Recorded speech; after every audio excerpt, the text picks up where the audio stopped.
The journey of 1,000 miles begins with the first step.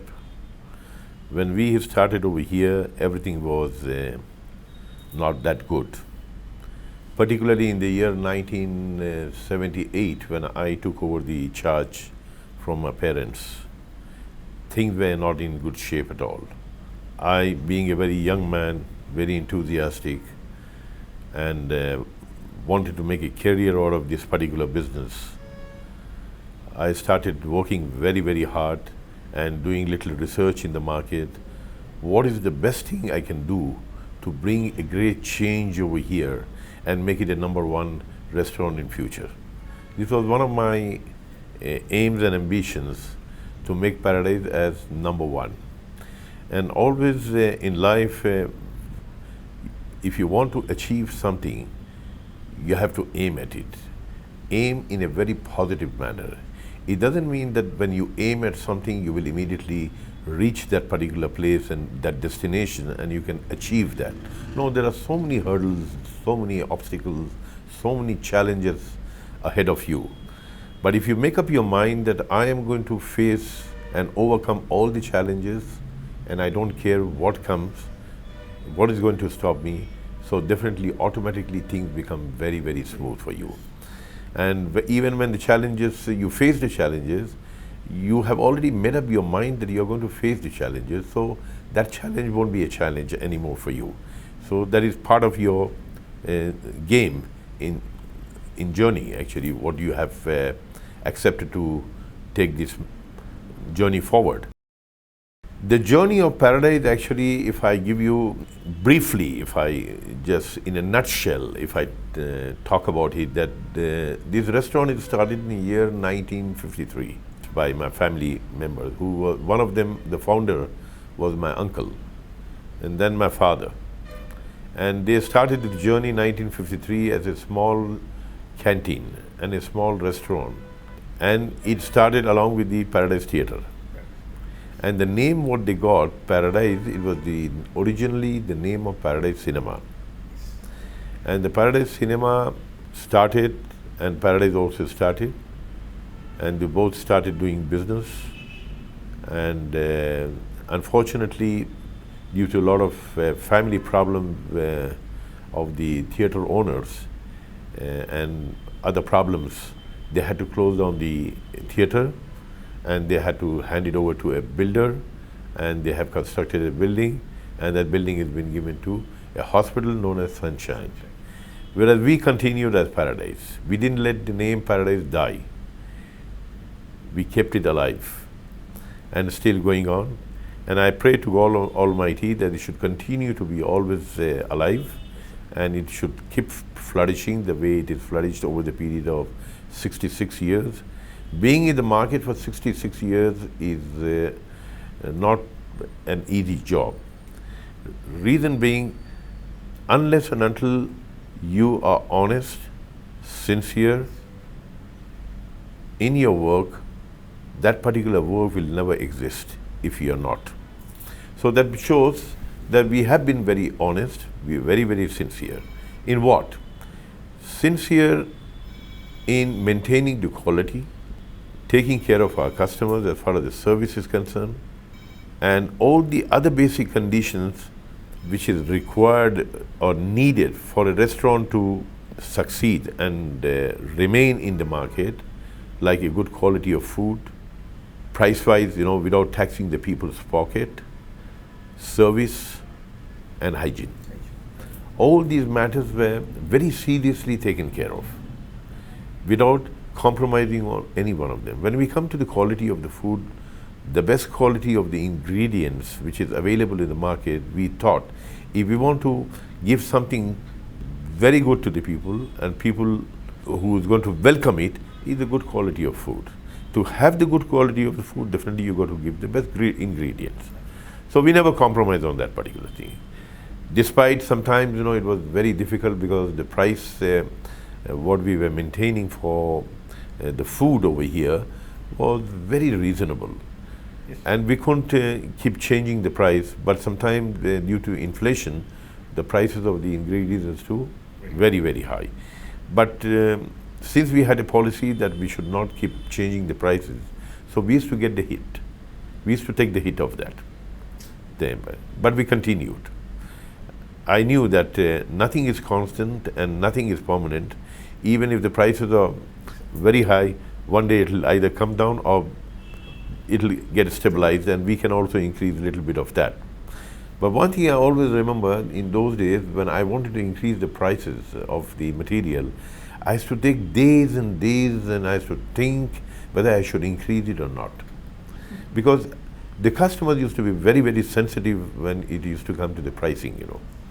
But I used to write in advance a notice board on the wall stating that due to the increase in the, owing to the rise in the prices in the market of ingredients, I'm constrained to increase it, but not immediately, maybe after a month, so that people should mentally get prepared for it, that is going to increase. And people should also come to know that really the prices in the market, because they also buy ingredients for the home. They also would come to know, yeah, Joshit's yesterday was about 10 rupees, today it's become 12 rupees. So the prices were so reasonable that even a rupee and 50 paisa used to matter a lot, you know.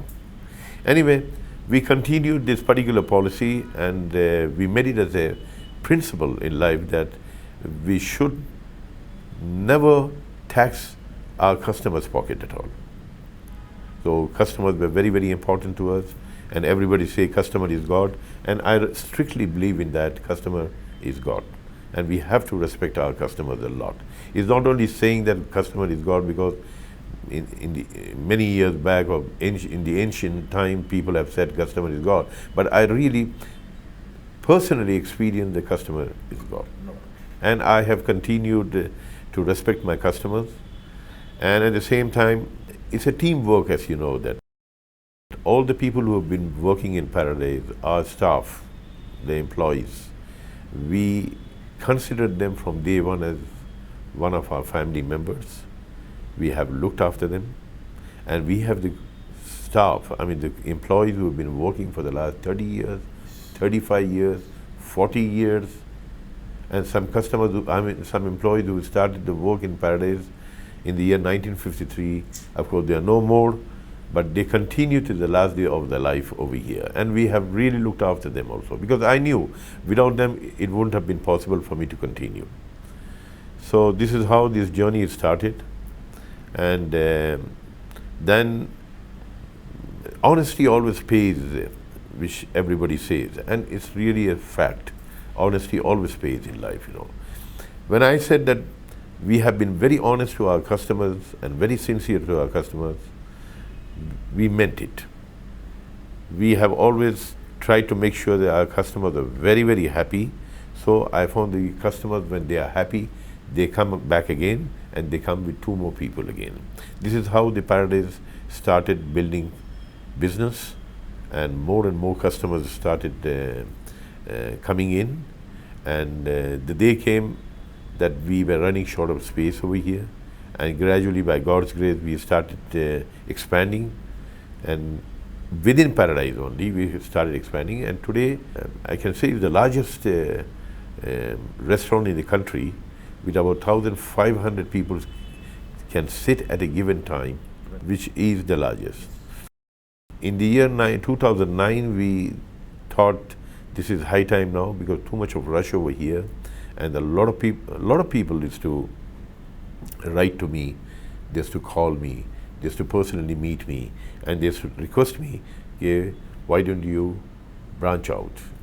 So that people, instead of coming all the way from different parts of the country, city, which is very, very difficult because of the traffic, so at least you branch out and come closer to the area, so they also can come and enjoy without, if they have to come to Paradise, Secunderabad, it's every month they'll come.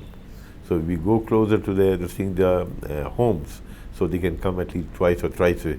So that means the business also. So I thought the first branch in 2009, I decided to go branch out, and I went to Masaptang and started a takeaway, and it was very successful. Again, 2010, there was an offer in Shilpadam, and the place was given to us.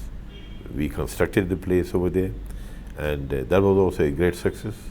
Then we went to Kukatpalli, then Begumpet, then IMAX, and one after the other. And 2013 and 14, we were initially in 1978 when I took over, my turnover daily was 2,000 rupees a day. But by 2014, we were in 90 crores. 90 crores. So that means it was growing very well. From 2014 onwards, we started expanding more and more. Today we have about 36 outlets across the country, and still we are planning to expand more and more. And today we have about 360 crores of turnover, and with about 3,600 people working in the organization, and everything is in compliance. And everything is in compliance over here, and no worries at all. Originally, Halim is a Persian dish actually, and one of the Iranians by the name Mr. Hussein Zabed, who was the owner of Medina, he was the guy actually started this in early 60s, and that is where people came to know what exactly Halim is. Then later, one by one, people started learning from him, and they started Halim. And then later, Paradise also realized that it's high time that we also should start.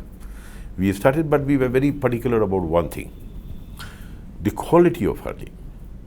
See, everybody was using Halim, preparing Halim in the month of Ramadan. We also prepared in the month of Ramadan. But one thing we, as usual, the way we were very particular about our food quality and ingredients, what we are using in our biryani and other things. We thought the best of ingredients which is available in the market, we have to buy that and use in the Halim and see the result. Once we started using that, so naturally anything good, the result also will be good when the ingredients. So we gave them the best, and people started pouring in. Next year it was more, the third year was more and more, and the fourth year it was talk of the town. And one more thing which is very, very important, I must tell you that 90% of the Paradise customers are Hindus, non-Muslims. I asked one of my friends, or one of the customers also, what is the reason that you guys come all the way from old city to Hyderabad, to Secunderabad, or from other parts of the city where there are Hyderabad hundreds of joints? He said, we trust Paradise. I said, why? He said, because we know that Paradise will never cheat anybody. I didn't understand what exactly they meant by that. What do you mean by cheating? Because we want to be in the market, and what do you mean by cheating and all? He said, because we know from the protein to ingredient what you use, that can be trusted. And it's a fact. We have been using the protein, that is the meat, what they call it in Halim, and all the rest of the ingredients. And on top of that, the hygiene which is maintained in the preparation of the Halim, we can challenge any of the other Halim makers in the city. It's a challenge. The amount of hygiene which is maintained at the time of preparation of the Halim, we give the maximum, utmost importance to that. Beside the good quality, beside the best of ingredients and the meat which is used. On top of that, at the time of preparation, if you go to any Halim center anywhere in the city, you will see that the hygiene is not maintained at all. Whereas over here is a challenge, and our doors are open for anybody to come and see whether we are maintaining it or not. I'm proud of my team. They are really doing the job very well. There are hundreds of restaurants, cafes in the city, and where they prepare Irani Chai. Everybody is preparing, and some people are preparing a good tea also. I don't say that we are the best. Some other guys also working very hard and giving the best to the people. But out of 100, only 5% of the people are doing that job. We are among that 5%, where we try to maintain the quality and give the best quality of tea to the people. And when it comes to samosa, again the same thing. The quality of the ingredients which is used for filling the samosa, the masala, that is a very important thing, you know.